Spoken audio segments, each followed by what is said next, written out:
കൊല്ലം ഓയൂരിൽ 6 വയസ്സുകാരിയെ തട്ടിക്കൊണ്ടുപോയ കേസിൽ തുടർ അന്വേഷണത്തിന് ഉത്തരവിട്ട് കോടതി. അന്വേഷണം തൃപ്തികരമല്ലെന്ന കുടുംബത്തിന്റെ ആവശ്യം പരിഗണിച്ചാണ് കൊല്ലം അഡീഷണൽ സെഷൻസ് കോടതിയുടെ നടപടി. അതേസമയം രണ്ടാം പ്രതി അനിതാകുമാരിക്ക് ജാമ്യം അനുവദിച്ചു.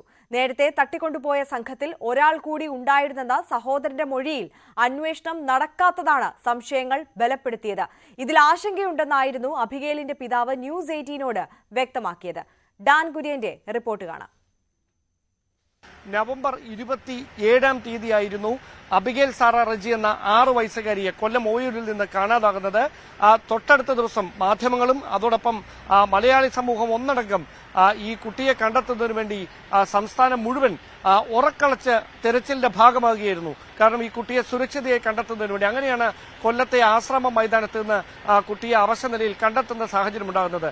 പിന്നീട് അങ്ങോട്ട് ഇവരെ തട്ടിക്കൊണ്ടുപോയി എന്ന് പറയപ്പെടുന്ന ചാത്തന്നൂർ സ്വദേശികളായ പത്മകുമാർ, ഭാര്യ അനിതാകുമാരി, അവരുടെ മകൾ, ഇവരെ 3 പേരെയും തമിഴ്നാട്ടിലെ തെങ്കാശിയിൽ നിന്ന് പോലീസ് കസ്റ്റഡിയിലെടുക്കുന്നു. അവരെ ഇവിടേക്ക് എത്തിക്കുന്നു. കൊല്ലത്ത് പോലീസ് ക്ലബിൽ എത്തിച്ച് വിശദമായിട്ട് ചോദ്യം ചെയ്യുന്നു. അതിനുശേഷം അന്ന് ക്രമസമാധാന ചുമതലയിൽ ഉണ്ടായിരുന്ന ADGP MR അജിത് കുമാർ, അതായത് അദ്ദേഹമായിരുന്നു ഇതുമായി ബന്ധപ്പെട്ട് അന്വേഷണത്തിന് നേതൃത്വം നൽകിയിരുന്നത്. അദ്ദേഹം വന്ന് മാധ്യമങ്ങളോട് പറഞ്ഞ ഒരു കഥയുണ്ട്. അത് പെട്ടെന്ന് അങ്ങോട്ട് ഇപ്പോഴും ആർക്കും ഡൈജസ്റ്റ് ചെയ്യാൻ പറ്റുന്ന കൂട്ടൊരു കഥയല്ല.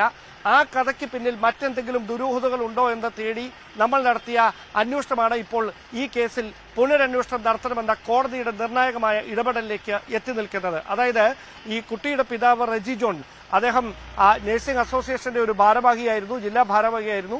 അദ്ദേഹം നമ്മളോട് അന്ന് പറഞ്ഞത് പൊതുസമൂഹത്തിന് മുഴുവൻ ഒരു ആശങ്കയുണ്ട്. ദിവസവും ഒരു തവണയെങ്കിലും ഒരാൾ വീതം എന്തായി ആ കേസിന്റെ കാര്യമെന്ന് തന്നോട് ചോദിക്കാറുണ്ടായിരുന്നു.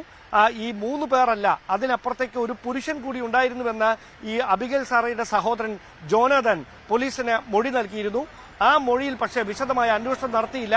അതിനെക്കുറിച്ച് മാധ്യമപ്രവർത്തകർ ADGPയോട് ചോദിച്ചപ്പോൾ അത് കുട്ടിയുടെ തോന്നൽ മാത്രമാകാമെന്ന് പറഞ്ഞു വിടുകയായിരുന്നു. അവർ അന്വേഷണ സംഘമാണ് പറയുന്നത്, 4ാമതൊരു വ്യക്തിയില്ല എന്നുള്ളത്. ഞാനിപ്പോഴും പറയുന്നത് ഇതിന് പിന്നിൽ, ഞാൻ അന്നും ഒരു കാര്യം പറഞ്ഞിട്ടുണ്ട്, ഇപ്പോഴും പറയുന്നത് ഇതിന് പിന്നിൽ ആരെങ്കിലും ഉണ്ടെങ്കിൽ അത് തീർച്ചയായിട്ടും കണ്ടുപിടിക്കണം. കാര്യം എന്റെ ഒരു കുഞ്ഞല്ല, നമുക്ക് ഒരുപാട് കുഞ്ഞുങ്ങൾ എല്ലാവർക്കും ഉണ്ട്. നാളെ ഒരു വ്യക്തിക്കും അല്ലെങ്കിൽ ഇങ്ങനെ ഇതിന്റെ പേരിൽ ഇതിന്റെ പിന്നിൽ പ്രവർത്തിച്ചവര് രക്ഷിക്കപ്പെട്ടു അല്ലെങ്കിൽ ഇവര് നിരപരാധികൾ ശിക്ഷിക്കപ്പെട്ടു എന്നുള്ള രീതിയിലേക്ക് പോകാതെ അന്വേഷണം യഥാർത്ഥമായി പറഞ്ഞാൽ കുറച്ചും കൂടെ പോയിരുന്നെങ്കിൽ ചിലപ്പോൾ തീർച്ചയായിട്ടും എവിടെങ്കിലും എത്തിച്ചേർന്നേ. പക്ഷേ ഏറ്റവും ദൗർഭാഗ്യകരമെന്ന് പറയട്ടെ, ഈ വാർത്ത നമ്മൾ പുറത്തുവിട്ടതിന് ശേഷം വലിയ തരത്തിലുള്ള സമ്മർദ്ദം ഈ കുടുംബം റെജി ജോൺ നേരിട്ടിട്ടുണ്ട് എന്നാണ് പരോക്ഷമായി നമുക്ക് മനസ്സിലാക്കാൻ കഴിഞ്ഞത്. കാരണം ഒരു ഘട്ടത്തിൽ താൻ ഉദ്ദേശിച്ചത് അങ്ങനെയല്ല, ഞാൻ ഉദ്ദേശിച്ചതുപോലെയല്ല ഈ വാർത്ത പുറത്തെത്തിയത് എന്ന തരത്തിലൊക്കെ അദ്ദേഹം പറയുന്ന സാഹചര്യങ്ങളുണ്ടായി. അതൊരുപക്ഷെ അദ്ദേഹത്തിന്റെ സമ്മർദ്ദം കൊണ്ടായിരിക്കാം. ഇപ്പോഴും അദ്ദേഹം പ്രതികരിക്കുമോ എന്ന് എനിക്കറിയില്ല.